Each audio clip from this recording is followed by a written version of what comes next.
जय श्री सीताराम, जय श्री राधे श्याम। कल हमने पढ़ा था, उसका विभीषण नाम था, जिसे सारा जगत जानता है। वह विष्णु भक्त और ज्ञान विज्ञान का भंडार था, और जो राजा के पुत्र और सेवक थे वे सभी बड़े भयानक राक्षस हुए। अब आगे पढ़ते हैं। कल हमने यहाँ तक पढ़ा था, वे सब अनेकों जाति के मनमाना रूप धारण करने वाले दुष्ट, कुटिल, भयंकर, विवेक रहित, निर्दयी, हिंसक, पापी और संसार भर को दुख देने वाले हुए। उनका वर्णन नहीं हो सकता।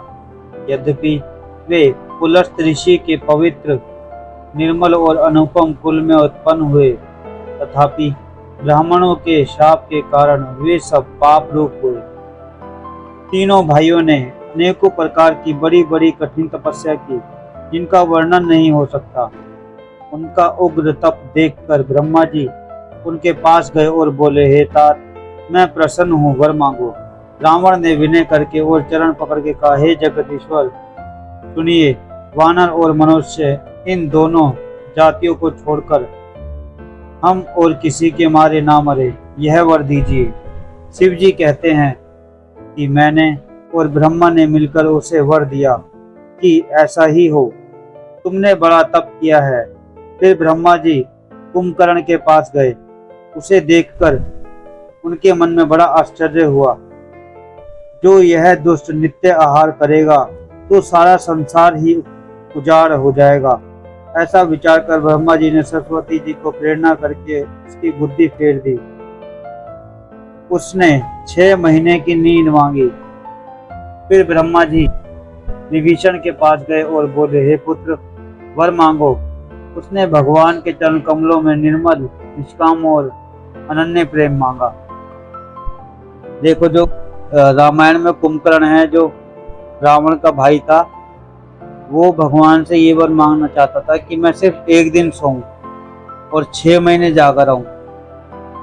तो अगर वो ऐसा हो जाता कि वो 6 महीने तक जागा रहता, तो इतना ज्यादा खाना खाता था, इतना ज्यादा खाना खाता था कुंभकर्ण कि पूरी की पूरी दुनिया को उजाड़ कर देता। वो एक बार का उसका खाना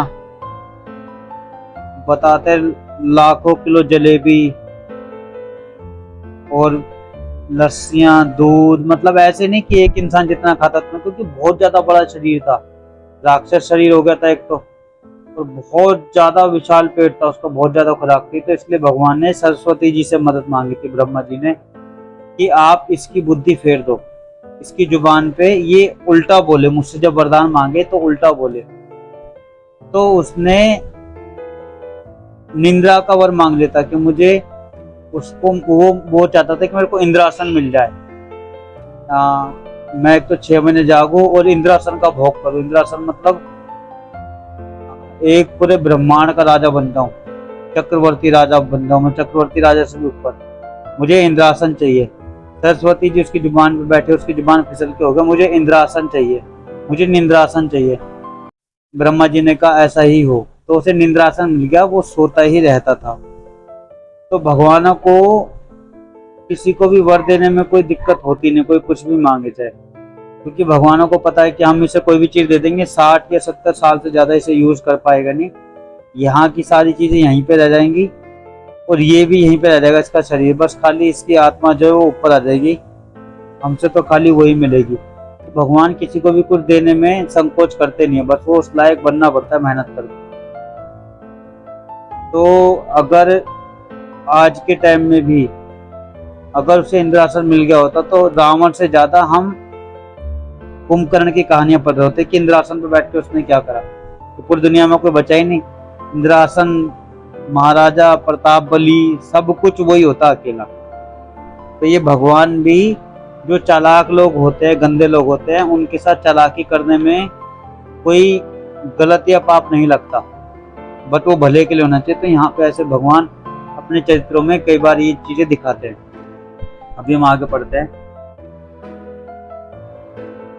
उनको वर देकर ब्रह्मा जी चले गए और वे तीनों भाई हर्षित होकर अपने अपने घर लौट आए। मय दानव की मंदोदरी नाम की कन्या परम सुंदरी और स्त्रियों में शिरोमणि थी। मैंने उसे लेकर रावण को दिया। उसने जान लिया कि यह राक्षसों का राजा होगा। अच्छी स्त्री पाकर रावण प्रसन्न हुआ और फिर उसने जाकर दोनों भाइयों का विवाह कर दिया।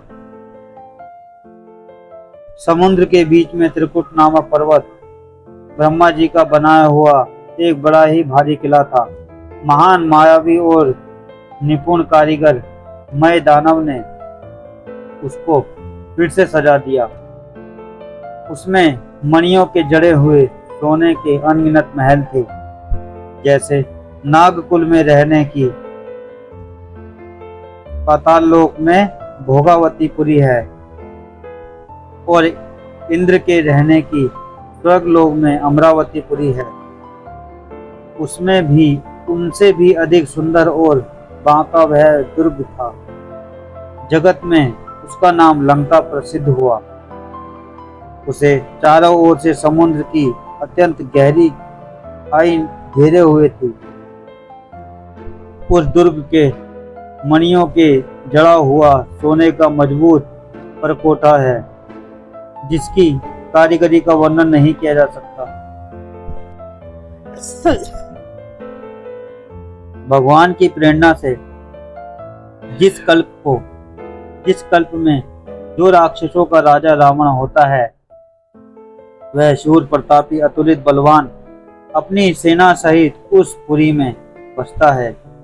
आज हम यहाँ तक पढ़ेंगे, कल पढ़ेंगे इससे आगे। जय श्री सीताराम, जय श्री राधे श्याम।